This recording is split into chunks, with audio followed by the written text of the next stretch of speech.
Okay, so, oh my gosh, this weekend I was working so hard. Oh man, I was doing more researching than writing. I mean, I was putting the red pen to good use. And then it turns out this chapter right here had the section that I wanted to take out. I'll show you. Like, started there and continued there. I don't know what happened, but I remember it was one of those moments where you were writing and then you decided, okay, I need a break. I need a break. And then you come back like the next day and you're looking at it and you're like, what was going on? And you just delete all of it and start over. It should have been deleted. Why was it here? Oh my gosh, how did it make it into the, I don't know. I don't know what happened there, but I remember pressing the delete button, but it was there. Well, it's gone now. So, oh my gosh. And good grief. And the problem is that like I'm in one of those scenes where it's like you write a little bit, for me anyway, it's like I write a little bit and then I have to research. It's slowly coming together. It's not like a writer's block thing. It's like, okay, I got to research this and make sure that it's working. And because, and that was a pain in the ass. It's like where my character's at, I needed nocturnal flowers. Okay. Seems easy enough. I was finding sites and they're like 15 nocturnal flowers for your night garden. Why were you only showing me three? Okay, cactus flowers, jasmine, and water lily. Okay, there are water lilies all over in our lake, and they are blooming during the day. So either our water lilies are confused.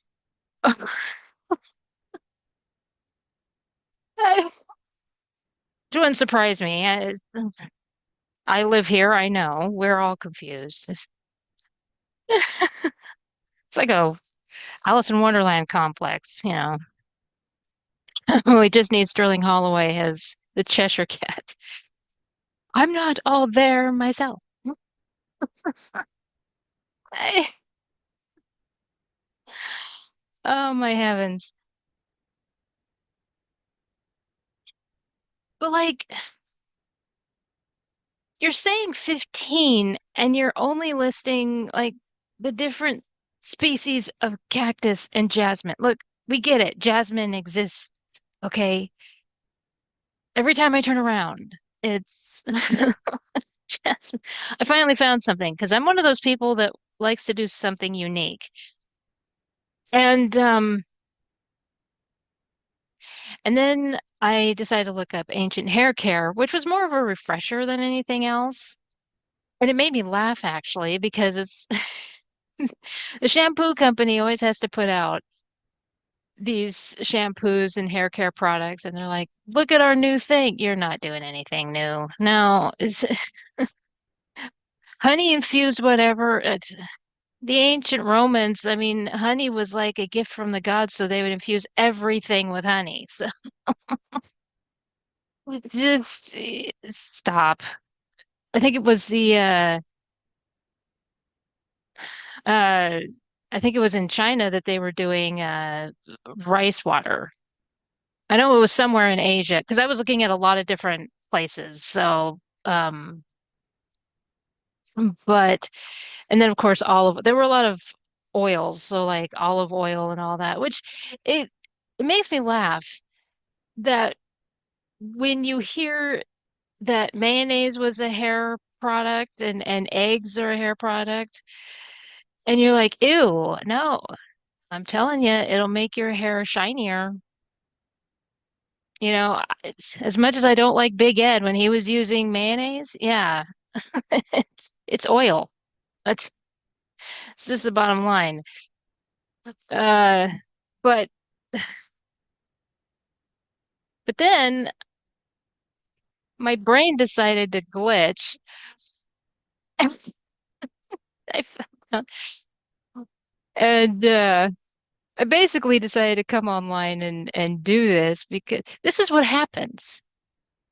Okay, when I'm writing, this is the kind of thing that happens. Now, I talked about when I was working on the other book how I was having a hell of a time researching a ship that's on the bottom of the ocean. And there were other things that I talked about as well, like trying to figure out how uh Edwardian era court and legal whatever happened. That was awful. I, and I've slowly figured out how that worked, but oh my gosh. It was, oh my good heavens. Because this is the thing that bothers me is there are people now that want to go around and they're like, well, it's fiction. You need a sense of realism in the story. Yes, it's fiction. But when you have something like historical fiction, okay, you are inserting your characters in a time in history and you need to make it accurate in some way. Even in science fiction and fantasy, yes, you're going on a science fiction adventure, but there needs to be a sense of realism and accuracy. Okay, with the Acolyte, which I didn't watch, but people were mad at that fire scene, the fact that fire was flickering and everything in space. That's the reason why. Okay. And I brought up the volcano scene in Amazon. It's just lazy writing. Okay, the fact that you won't take the time to actually research something so simple, uh, it shows your laziness. Okay, if you won't take the time to actually research something like that, it just it shows you're lazy. Okay, 5 minutes to sit down. Everybody has the internet in front of them. Have at it. Okay, there are other search engines besides Google. Go. Okay, don't depend on the whole thing. Well, it's fiction. Kiss my ass. I know that's unprofessional, but I'm tired of it. I'm tired of people depending on excuses now. Push the product. Stop it. Notice how many businesses are failing because of that. Yeah. God. All right. So, like I said, like with the last book, uh, hard to research something that's on the bottom of the ocean.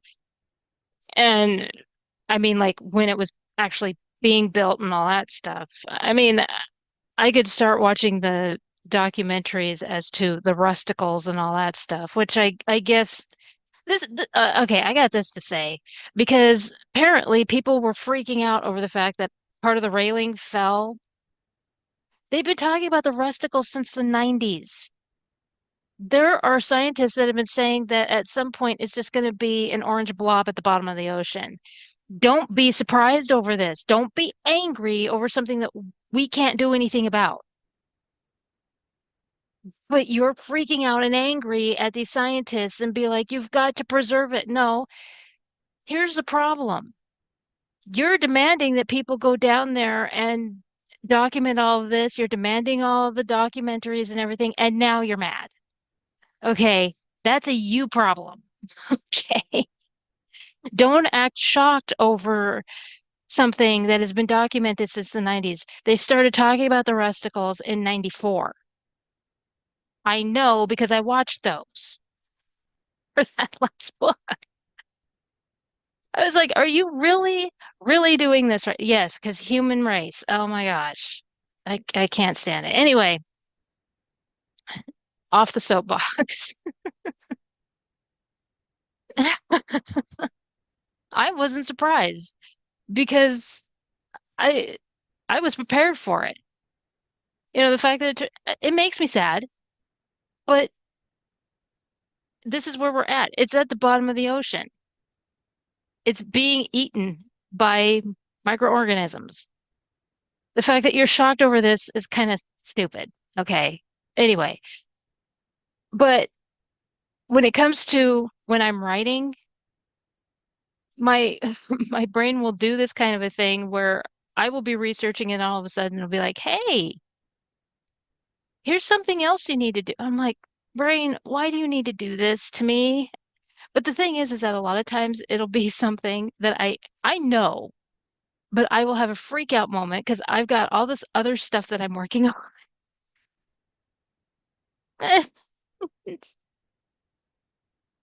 I kid you not. It's like one of my short stories. I don't remember which one. And I was uh checking the name because I like to have names that are accurate to the time period and everything. If it was one of those popular names at the time, that kind of thing. And I was and so I was checking on that, and then all of a sudden my brain was brought up something about that time period, and I started freaking out, and I was like, I know that that's why did you have to do that? My brain is whatever. Well, in this case, see, because this is my science fiction fantasy. And so I get to tap into my knowledge on mythology, and I'm having a blast. I absolutely love it. And much like with the pirate story that I have, where I get to tap into my pirate knowledge and everything. And again, I'm having a blast. But with this one, like because of everything else that I was looking at and all of this stuff, all of a sudden my brain was like, hey, are deities and immortals the same or different? Now I knew the answer to that. I was like, holy shit, I hope they're different. Otherwise, this whole project is going to be. So I, impulse, I looked it up. Damn it, brain. And I did. I looked it up. And they are different. They are very different. And because, of course, deities are the supernatural beings that are worshipped because they have control of something. You know, they're the cool kids that get temples and all of that stuff and the festivals and all that. Well, actually, certain immortals get festivals too and all that, but they're not worshipped. You know, with immortality, you just live forever. You do have the metaphoric Achilles heel, but okay, I have to say something about Achilles because this has been driving me nuts forever. Because Achilles is just a hero. He was in the Iliad, and yes, he is part of the mythological storyline and everything. But the fact of the matter is that he was just immortal. He was dunked in the river Styx. His mom was holding him by his heel, and that's why we have the metaphoric Achilles heel. He was a hero. He killed Hector. You know, to sound like South Park, he killed Hector. Like, I saw the movie. I saw Brad Pitt trying to be like Russell Crowe. Okay. The fact of the matter is that that's what happened. Okay. He probably would have lived forever if it hadn't been for that damn heel.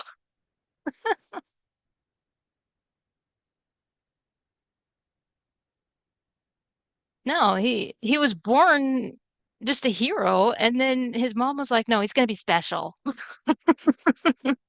I want my son to be special." And he was, except for that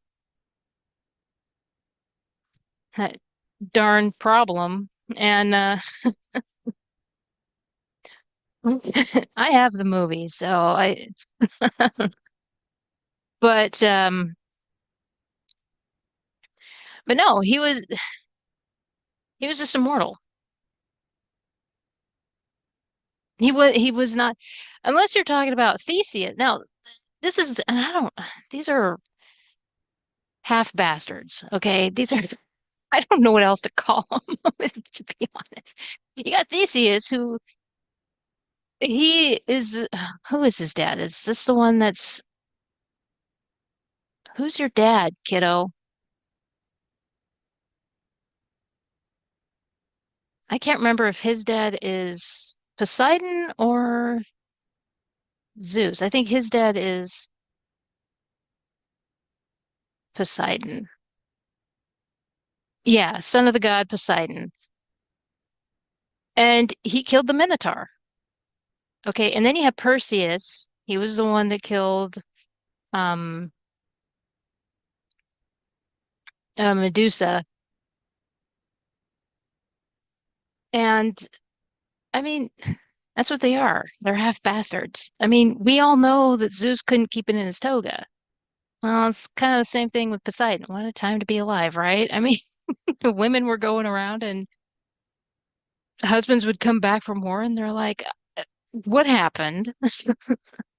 I was frolicking around on the beach and Poseidon did this." Poseidon was like, "Yes, I did. Your wife is hot." Oh, good golly.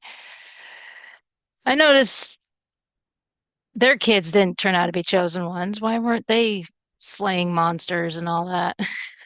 They weren't special enough not to be like Perseus. And